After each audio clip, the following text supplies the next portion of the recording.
성자 예수님은 엄연히 삼위일체 하나님의 한 축이십니다. 성부 하나님 그리고 성령님과 함께 새 위격으로서 이미 일체의 관계에 있으신 분이 바로 성자 예수님이십니다. 여기에서 일체라고 하는 것, 이것은 곧 서로 뜻이 하나이며 통한다라고 하는 의미입니다. 그 자체로 소통이기 때문에 서로 말할 필요도 없고 또한 요청할 필요도 없다라고 하는 것이 이 논리적인 결론입니다. 그런데 이런 예수님께서 이 땅에서의 삶 가운데 이 몸소 성부 하나님을 향하여서 기도를 하셨습니다. 여러분, 이것은 조금 이상하지 않습니까? 삼위일체이신 분, 이미 뜻이 서로 통하는, 하나로 통하는, 그래서 요청할 필요도 없는, 말할 필요도 없는 그런 관계 가운데 계신 분. 그런데 그런 성자 예수님이 성부 하나님을 향하여서 이 땅 가운데 계실 때 기도를 하셨다. 기도할 필요가 없이 서로 하나이며 통하시는데 기도를 한다. 이것을 도대체 어떻게 이해를 해야 할까요? 이 사실을 조금 곰곰이 묵상을 해보면 예수님께서는 지상에서 인간인 척하고 사신 것이 아니라 완전한 인간으로 이 땅에서의 삶을 사셨다라는 것을 의미합니다. 바로 성육신의 신비에 해당되는 대목입니다. 여하튼 예수님께서도 기도하셨다. 삼위일체이신 그분, 성자 하나님이셨던 그분도 기도를 하셨습니다. 그것도 적당히가 아니라 그야말로 오직에 기도하셨습니다. 이런 의미에서 예수님의 기도는 우리에게 알토란과 같은 영감을 불러 넣어줍니다. 바로 예수님이야말로 기도의 모범이 된다. 바로 예수님 그분만이 우리 기도 생활의 어떤 선생님이 될 수 있겠다라고 하는 것입니다. 그러면 예수님께서는 어떻게 기도를 하셨을까요? 예수님께서는 하루의 대소사를 기도로 시작을 하셨습니다. 복음서를 따라서 예수님께서 어떻게 기도하셨는가, 이것을 추적해 보면 예수님의 기도에는 이런 특징들이 있구나라고 하는 것을 발견할 수가 있습니다. 첫째, 예수님께서는 한적한 곳에서 홀로 기도하기를 즐기셨습니다. 누가복음 5장 16절입니다. 예수는 물러가사 한적한 곳에서 기도하시니라. 성관가족 여러분, 한적한 곳에서 홀로 얼마나 기도하십니까? 보통 예배 때 혹은 회중들이 많이 있을 때 혹은 기도를 듣는 사람, 보는 사람이 있을 때 그때 기도를 하십니까? 아니면 아무도 없을 때, 다 흩어졌을 때 그때 홀로 한적한 곳에서 기도 생활을 하십니까? 우리 주님 예수님은 아무도 보지 않을 때, 아무도 듣지 않을 때 홀로 한적한 곳에서 정기적으로 하나님 앞에 나아가 기도를 하셨습니다. 예수님은 되도록 밤에 홀로 산으로 물러가셔서 기도하시기도 하셨습니다. 기적을 행하시고 난 이후에 군중들을 다 돌려보내고 그리고는 조용히 기도하시려고 산으로 올라가셨습니다. 마태복음 14장 23절입니다. 무리를 보내신 후에 기도하러 따로 산에 올라가시니라.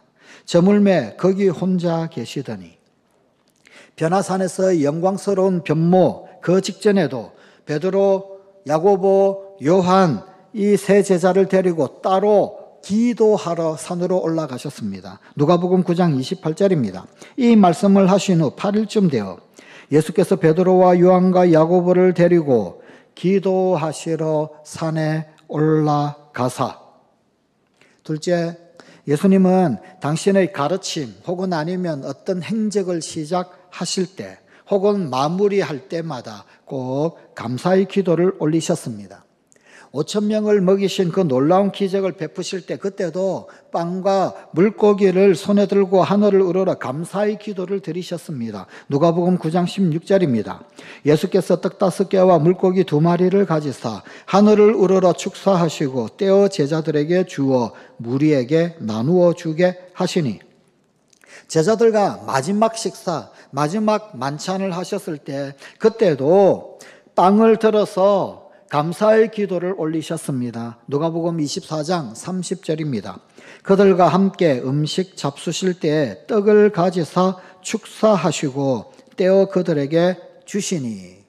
여기 축사하다, 물론 축복하다라고 하는 말로 이해를 해도 됩니다. 그런데 이 축사하다라고 하는 말, 영어 성경 NIV에는 gave thanks, 감사를 드렸다라고 표현하고 있습니다. 여기 축사하다라고 하는 이 말은 감사 기도를 올리셨다, 그런 뜻입니다.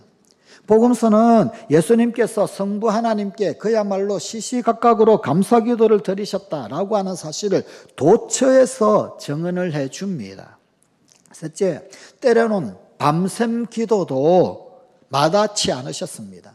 철야 기도도 마다치 않으셨습니다. 제자들을 불러서 12제자들, 12사도들을 세울 때 그 세우기에 앞서서 예수님은 그야말로 산에서 밤새워 기도하셨습니다.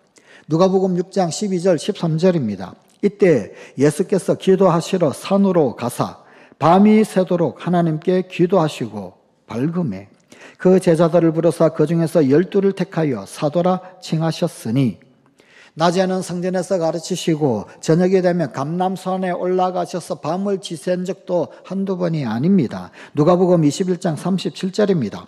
예수께서 낮에는 성전에서 가르치시고 밤에는 나가 감난원이라 하는 산에서 쉬시니.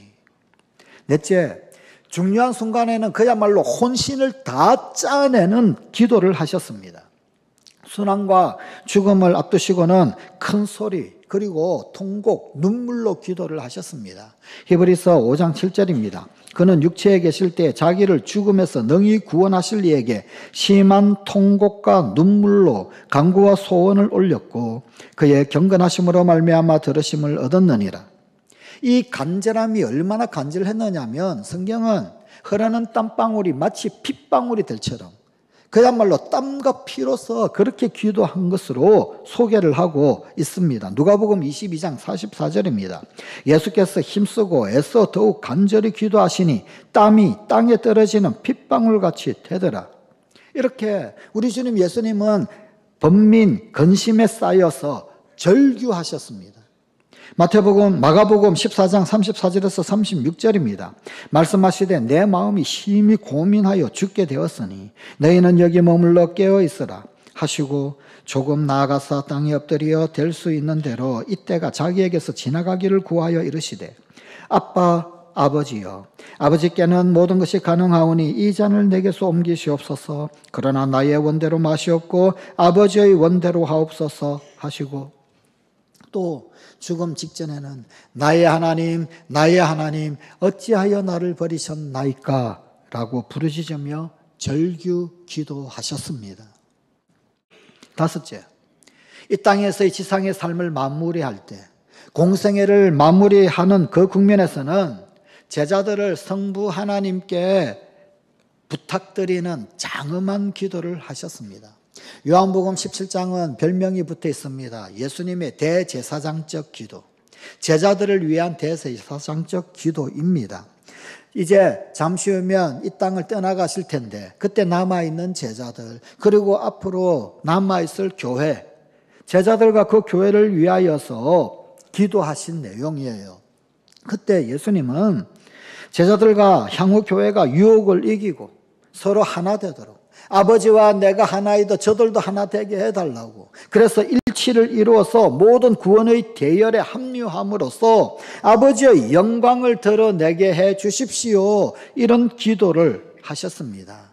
제자들을 위한 중보기도, 교회를 위한 중보기도, 공생애를 마무리하는 국면에서 나 없어도 이들이 하나님 앞에서 하나로 굳건히 서 하나님 영광 나타낼 수 있도록 장엄한 기도를 드리셨습니다. 이런 모든 기도의 내용들, 이것들 가운데 가만히 보면 깨달을 것이 있습니다.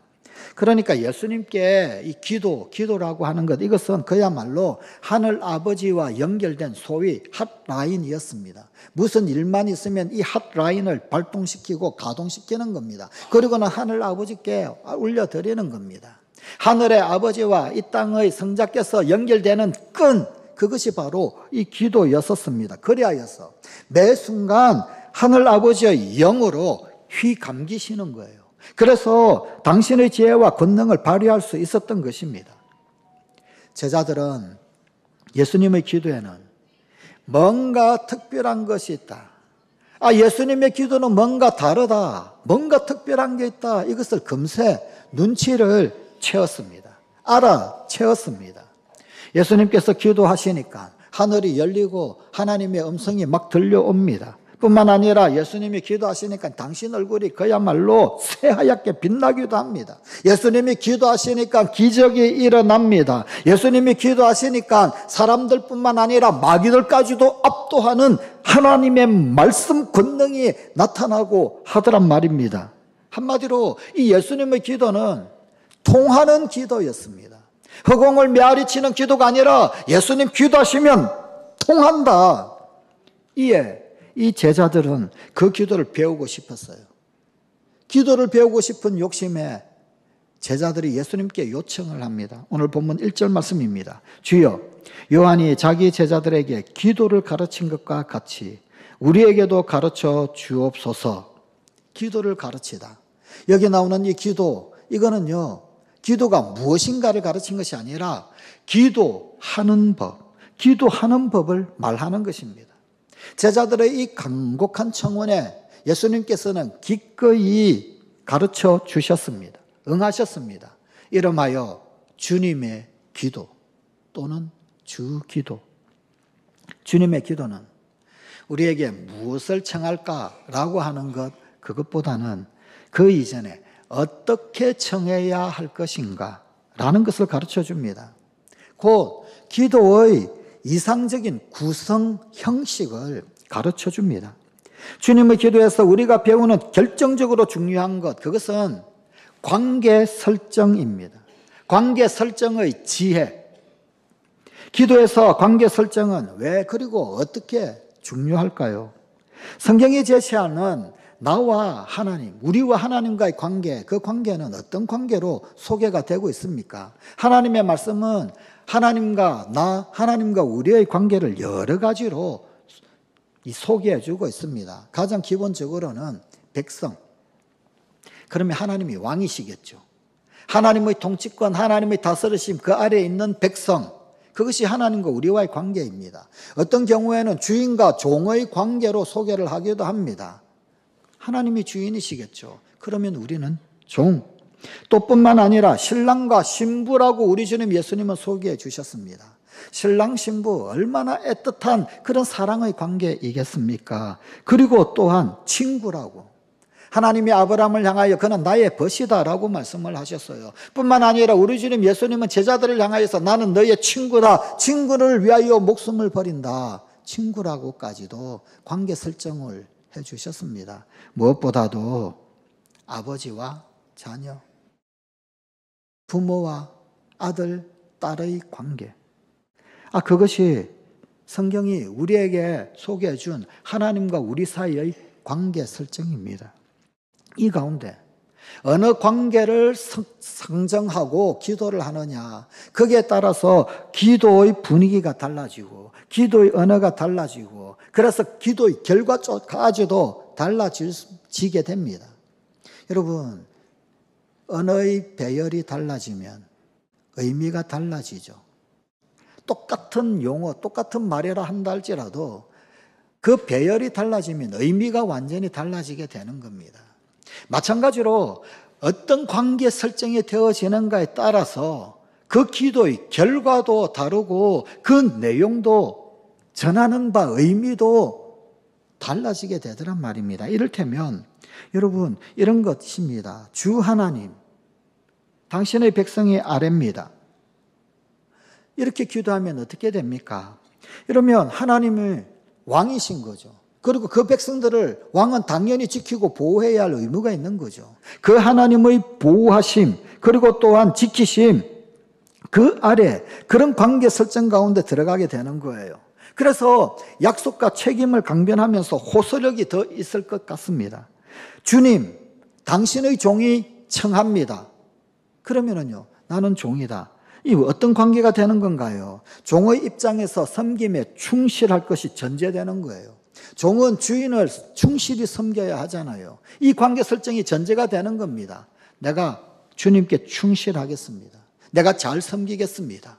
라고 하는 관계 설정이 됩니다. 그런 상태에서 기도를 하는 거지요. 그때 종이 다 못하는 것 있잖아요. 종의 역량 바깥이 있잖아요. 종은 한계가 있잖아요. 그 너머를 주인이 다 책임지는 거예요. 주인이 다 보호를 하는 겁니다. 주인이 다 메꾸는 것입니다. 주인의 돌보심을 요구할 때 아주 설득력이 있는 기도이지요. 나의 연인이시여, 나의 신랑이시여, 당신을 사랑합니다. 당신의 사랑 나 아무개입니다. 하나님과 사랑의 관계, 하나님과의 의리의 관계, 끊을래야 끊을 수 없는 그 관점에서 그야말로 상호 충실을 확인하고자 할 때 위로가 되는 그런 기도입니다. 내가 하나님 사랑받는 그 관계 가운데 있으니까 이것이 얼마나 위로 관계가 되겠습니까? 내 친구시여, 친구로서 요청합니다. 상담자 되시는 하나님이 언뜻 떠오릅니다. 의논거리를 가지고 지혜를 청할 때 그때 흡족한 상담이 되는 그런 기도일 듯합니다. 아빠, 나 막내예요. 이것저것 다 가릴 것 없이 다 통하는 기도일 듯합니다. 이렇듯이 기도 그 하나하나를 짚어보면 이 관계 설정에 관하여 각각의 강점들이 다 있습니다. 하지만 이 모든 것들을 한 판에 다 끝내는 끝판 기도는 아빠 기도입니다. 아빠.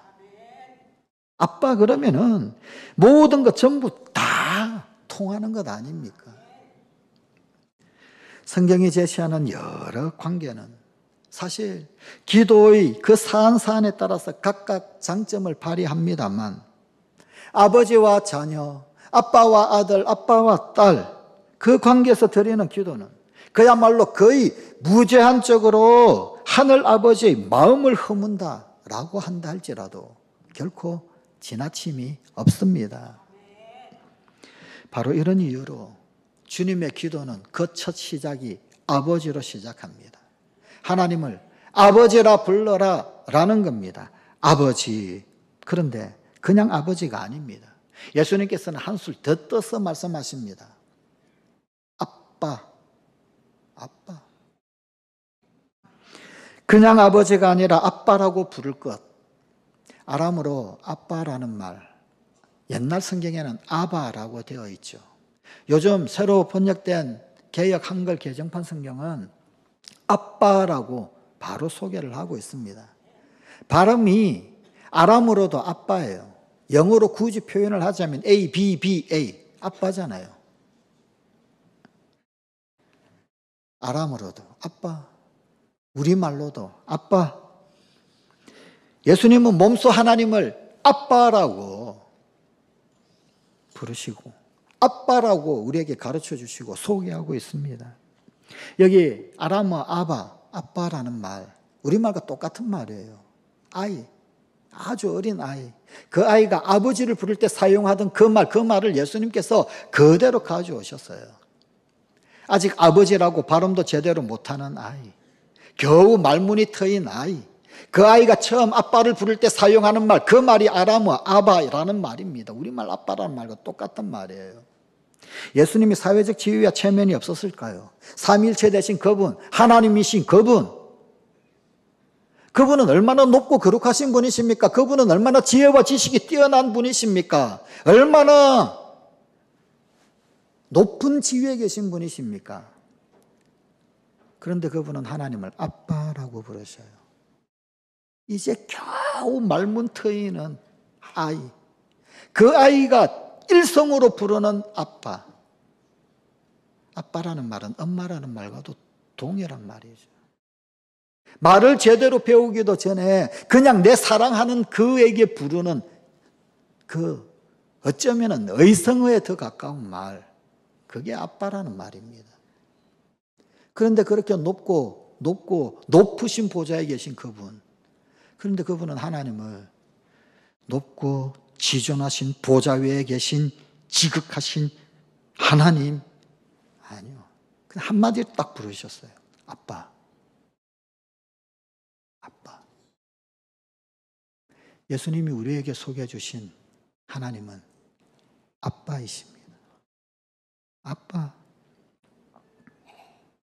이 아빠라고 하는 호칭은 우리에게 두 가지 강조점을 보여줍니다. 우선은 우리네 아빠가 어린아이에게 그야말로 전폭적인 그런 신뢰를 가지고 있고, 그래서 아빠를 향하여서 아이들은 응석을 부리고 떼를 쓰거나 혹은 아니면 도움을 마음껏 청하는 그런 대상인 것처럼 하나님께서는 우리에게, 사람에게 바로 그런 아빠시더라라는 겁니다.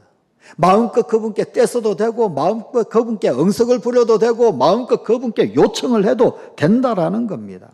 요컨대 아빠라고 하는 이 호칭은 하나님 아버지를 자식 바보로 만들어 자식 앞에 속수무책인 그런 약한 마음을 품게 합니다. 다음으로 기도하는 사람은 철저하게 어린아이가 되어야 한다. 어린아이가 되어야 한다. 하나님을 아빠라고 부르는 그런 어린아이가 되어야 한다라고 하는 것을, 자세를 가르쳐 줍니다.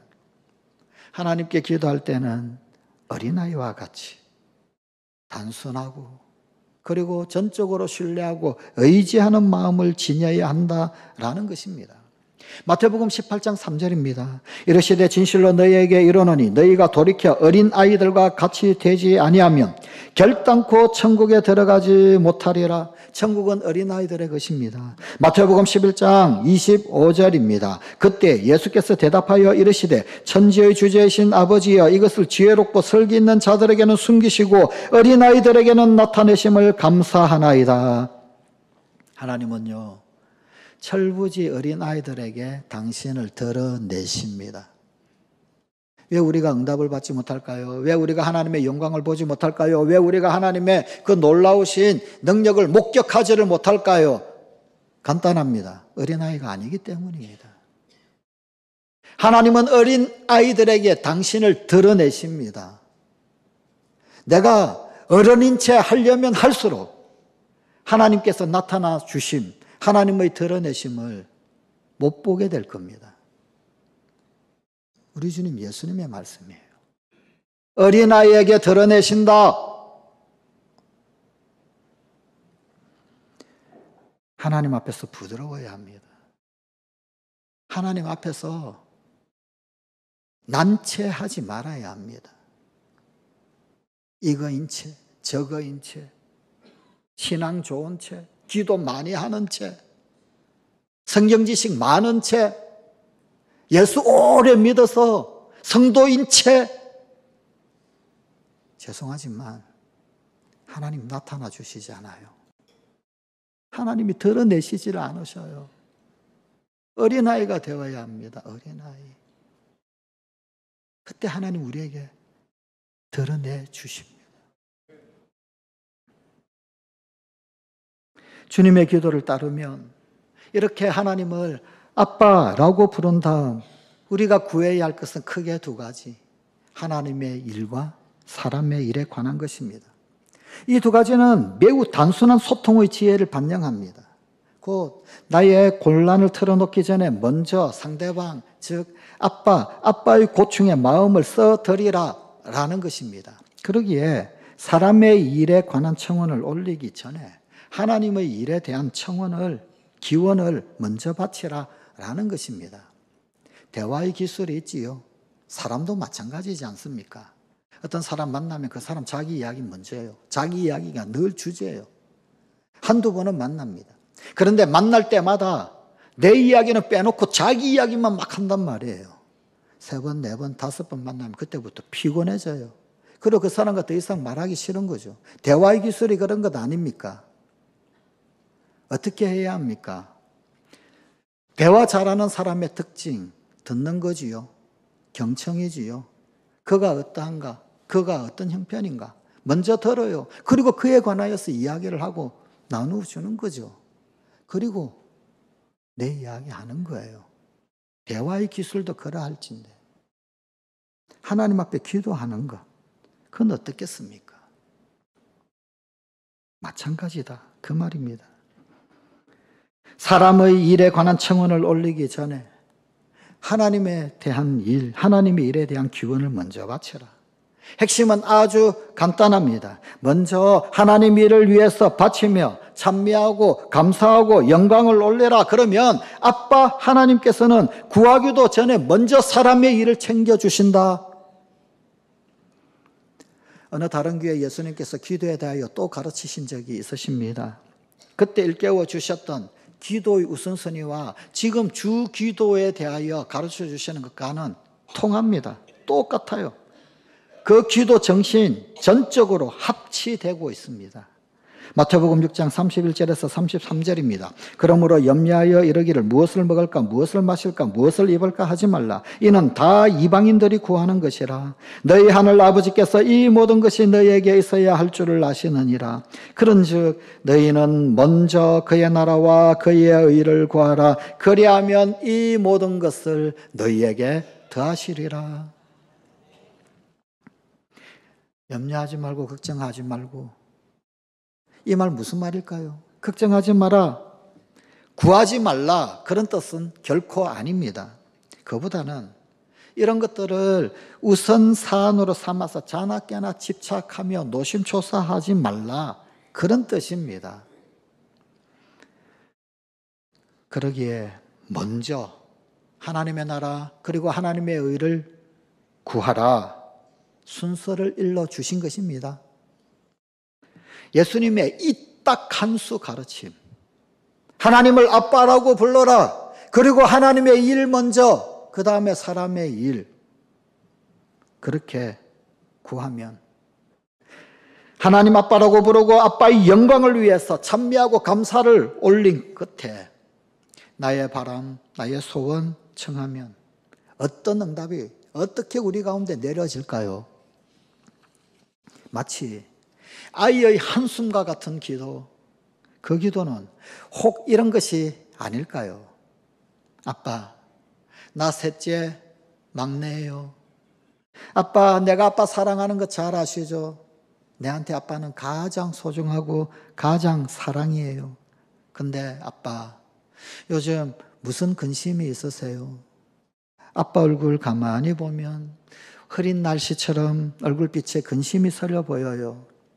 아빠 뜻대로 다 잘 되기를 원해요. 아빠를 응원해요. 아빠 뜻대로 되기를 빌게요.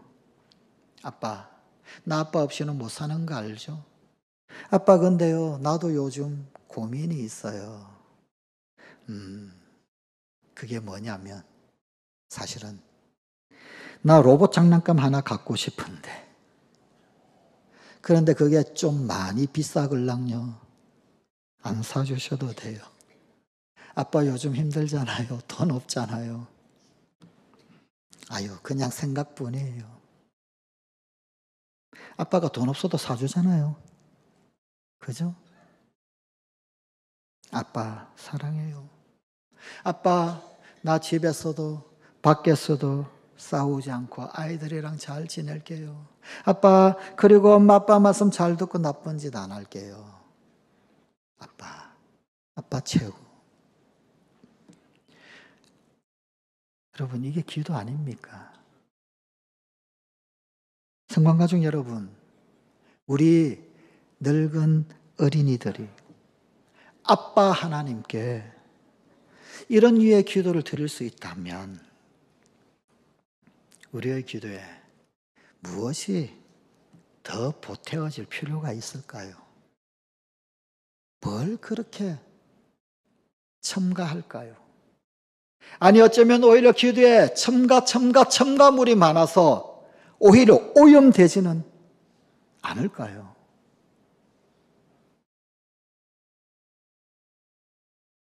아빠 기도, 능력 있는 기도를 드리는 우리 성관가족이 되십시다. 기도하시겠습니다. 하나님,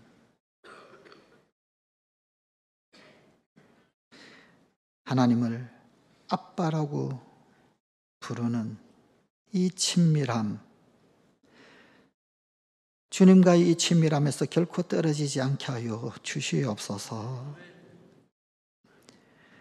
우리 하나님의 일 먼저, 그리고 사람의 일, 무엇보다도 참으로 신실하신 우리 아빠의 응답으로 하나님 살아계심에 대한 증거가 되는 우리 성관 가족들이 되게 하여 주시옵소서. 예수님 이름으로 기도드리옵나이다. 아멘.